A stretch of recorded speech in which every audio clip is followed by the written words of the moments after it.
passer d'une équipe qui devait remonter un score de 0 et quasiment à remporter ce match-là. Donc, pour répondre à ta question, je dirais que, en fait, ils conservent le statu quo en prenant un point. Ils prennent même un point supplémentaire. Hein. Et en plus, un point, mais c'est un point qui change tout. Si ce point n'existait pas, City serait directement sous la menace de Liverpool. Aujourd'hui, ils ont les choses en main, ils ont leur destin en main. Il faut battre Aston Villa à City pour s'offrir un 4e titre en 5 ans. Ouais, dans le foot, le plus important, c'est de pouvoir avoir son destin en main. Et c'est le cas ce soir. City va pouvoir jouer le titre à domicile. Aujourd'hui, ils peuvent avoir juste un seul regret, c'est de ne pas avoir mis ce penalty. Mais sinon, quand on est mené 2-0 à la mi-temps, revenir comme ça, égaliser, c'est un bon point de prix. C'est sûr que si la semaine prochaine, Villa venait à gagner à City et que Liverpool gagnait ses 2 matchs, ce penalty de Riyad Mahrez va devenir un penalty quasi historique, comme on aime dans le championnat anglais à en entretenir les légendes. Mais en tout cas, on n'en est pas là. Pour l'instant, à l'heure où l'on se parle, c'est un bon point. Pour City, c'est un point qui change absolument tout. Ouais. Alors, pourtant Manu il avait tout donné, hein. Il avait mis le pantalon bleu ciel, le t-shirt bleu ciel et tout pour encourager City, mais ça n'a pas suffi aujourd'hui. On sent d'ailleurs Manu comme Liverpool, mais que les deux équipes commencent peut-être aussi à tirer un peu la langue dans cette fin de saison. Hein. Je l'ai vu hier aussi lors de la finale Liverpool-Chelsea, on l'avait constaté sur les derniers matchs également. Il y a des joueurs qui finissent avec des blessures musculaires, ce qui est symptomatique quand on tire trop sur la corde, mais même dans les répétitions d'efforts, on voit des joueurs qui s'éteignent au bout d'une heure de jeu du côté de Liverpool. Donc, psychologiquement aussi, Manu, peut-être que ça peut être dur d'avoir cette lutte pour le titre à 2 jusqu'à la dernière journée. Mais c'est pour ça que moi je te demandais si c'était une bonne opération, parce que quand on joue tout sur un match en fin de saison, c'est quand même plus facile de se régénérer et de récupérer quand tu connais la saison incroyable que connaissent les Reds à l'heure actuelle. Donc t'es plus du côté de Liverpool là, tu parles. Disons qu'on récupère plus. Maintenant, quand tu vois, c'est pas des machines non plus. Et puis il faut rajouter les années précédentes également. Donc même s'il y a un turnover, il n'est pas énorme du côté de Klopp à chaque fois. Donc on s'aperçoit que des cadres tirent la langue à l'heure actuelle. Donc à des moments où justement on rentre dans le money time. Donc hier ils évoquaient justement la finale Champions League. Il y avait le championnat quand même qui est un enjeu extrêmement important pour Liverpool avec cette hypothétique quadruplé historique. Pour l'instant, ils ont gagné 2 titres, ils sont en finale Champions League et ils sont au coude à coude, légèrement distancés avec City au niveau du championnat. Donc, je pense pas qu'ils feront le quadruplé, parce que ça sera très compliqué d'aller chercher City lors du dernier match. Maintenant, tout peut arriver. Hein. Dans l'histoire récente du football, on a appris justement qu'il fallait regarder avec beaucoup d'humilité les résultats, mais ça semble quand même incroyable.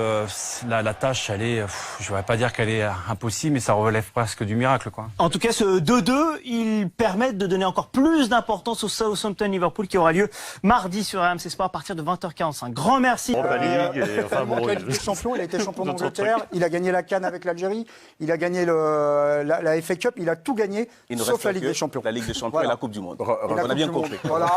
La Ligue 2, il a été champion de Ligue 2 ou pas, non? Il a joué au Havre avec Leicester. Je ne sais pas s'il a été champion. Leicester, peut-être avec Leicester, il a gagné le championship. Allez, messieurs, regardez les stats de Mahrez depuis février, avec 11 titularisations en 20 matchs, Cédric.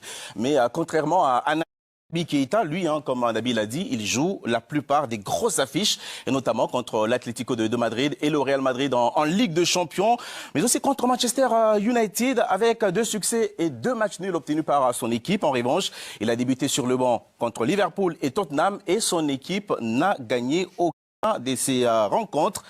Peut-on dire qu'il a enfin gagné la confiance de Guardiola? Ouais, mais c'était à haute lutte, hein. C'était pas gagné au départ, et il a eu un peu le même parcours que Naby sur les premières saisons, mais à la différence du Guinéen, lui, il a pu enchaîner. Et puis c'est aussi des postes où il y a quand même un peu moins de concurrence qu'au milieu de terrain. Ses qualités, vous n'allez pas avoir 3 joueurs avec les mêmes qualités dans un effectif, ça n'a pas de sens. Donc je ne vais pas dire qu'il avait un boulevard, mais il avait aussi peut-être le jeu pour s'imposer dans ce système avec Guardiola. Et oui, aujourd'hui, c'est un des leaders. C'est lui qui fait gagner les matchs. Pour moi, il est aussi décisif qu'un De Bruyne. C'est pour dire les progrès qu'il a effectués dans un des meilleurs clubs du monde. Donc, il ne peut pas aller beaucoup plus haut. Et lui, je pense qu'il va rester un peu à City. Ouais. Mais paradoxalement, on a un Riyad Mahrez qui est beaucoup moins utilisé en Premier League qu'en Ligue des Champions, hein, Philippe.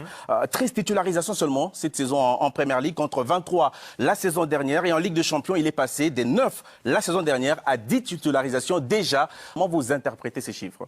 C'est pas toujours facile parce que Guardiola fait des rotations, mais qui sont des rotations football, plus que des rotations, temps de jeu exactement, et ceci, cela. Donc c'est pas toujours facile, mais on remarque que Mahrez, effectivement, il le titularise tout le temps en Ligue des Champions. Il a joué pratiquement tous les matchs avec la bonne équipe, si j'ose dire, avec De Bruyne, avec les Sterling, mais c'était pas le cas au match aller, mais on sent que c'est vraiment l'équipe qui est dans l'esprit de Guardiola, l'équipe qu'il favorise, même si on peut pas dire qu'il balance le championnat. C'est un peu difficile, ce serait difficile à affirmer. Mais clairement, en tout cas, cette année, autant avant, on n'arrivait pas à savoir si Mahrez jouerait ce match-là ou ce match-là. Cette année, on sait. On sait qu'il joue tous les matchs en Ligue des Champions. En championnat, c'est plus indirect, c'est moins net, et on pense même souvent qu'il ne va pas jouer ce match de championnat qui est entre les deux, par exemple. Donc voilà, c'est une rotation un petit peu nouvelle pour Mahrez, mais je crois qu'il confirme la montée en puissance dans l'esprit de Guardiola, clairement. Alors Patrick, indispensable, incontournable, Mahrez, ou pas encore? Moi, je le vois incontournable pour Guardiola. Alors c'est vrai qu'il y a, dans sa caractéristique, il est peut-être le seul dans cet effectif, mais il y a tellement d'attaquants de qualité et de schémas possibles que ça devient difficile de considérer qu'il sera titulaire tout le temps. Mais il est titulaire dans les matchs importants, il répond dans les matchs importants. Donc par rapport, si on doit regarder statistiquement, il faut regarder déjà avec qui il joue. C'est-à-dire l'ossature, ça fait plus titulaire. Comment il est décisif lorsqu'il joue par rapport à d'autres qui jouent d'autres matchs qui sont moins décisifs. Donc pour moi, il n'y a pas de souci. Je le considère comme un titulaire, sachant que pour Guardiola, il n'y en a plus que 11.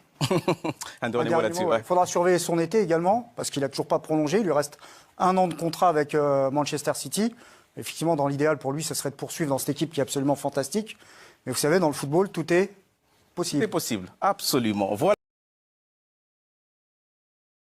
Moi je t'ai vu sur les biens, moi ça va tranquille, mais il y en a un autre, ça va pas trop, c'est Guardiola, non mais on le voit, Guardiola, il est en train de stresser, déjà qu'il a perdu la Ligue des Champions. Là, je vois que la première ligue, il va bientôt la perdre, Liverpool va être à 1 point s'il gagne. À se prendre pour un génie, il est en train de nous gêner. Il est en train de nous gêner devant la caméra, tu vois, à gesticuler, à faire n'importe quoi. Elle se prend à 2-0, 1 mi-temps par West Ham. Bah oui, il y en a qui vont dire oui, les buts du Real, c'est de la chance. Non, c'était pas de la chance. On l'a bien vu là contre West Ham. Putain, percussion, jouer dans le dos, c'est ça, transition, voilà ce qu'ils ont fait. Ils ont fait la même chose, voilà. C'est pas pour Léonard de Vinci, mais non, lui devrait être Léonard, dis merci à Messi, il a fait ta carrière, Messi, franchement. Même là, la composition, mais on rigole. Non, mais on rigole 2 secondes. Fernandinho en défense, mais non.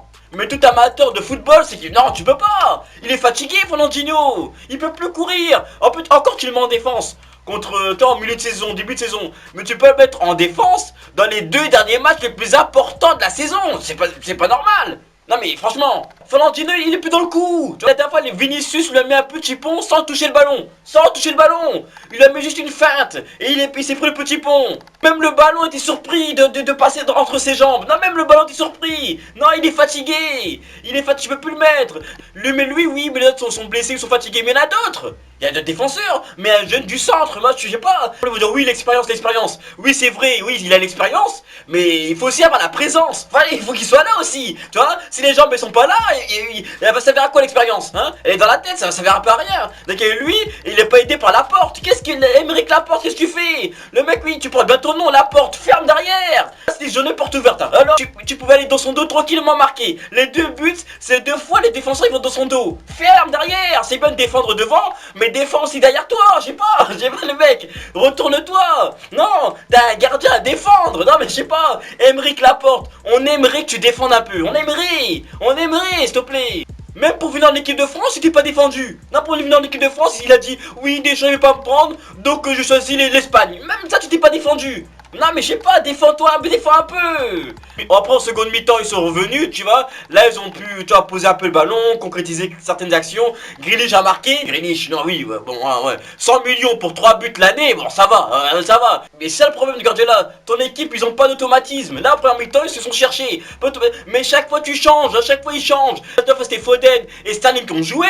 Là, à chaque fois, ils changent l'attaque. Arrête de changer l'attaque. Tu vois, là, je suis sûr que pour avoir un peu de chance, il s'est dit, oh, c'est dimanche, je je vais mettre Gabriel Jesus en attaque. Comme ça, on sait jamais. Tu vois, on sait jamais. On sait jamais si Dieu fait grâce. Voilà, c'est ce qu'il s'est dit. Voilà. Parce qu'à un moment, il faisait même plus jouer Gabriel Jesus. Ou il faisait jouer à droite. Non, mais je sais plus, le mec, il est en attaque, il veut jouer sans attaquant.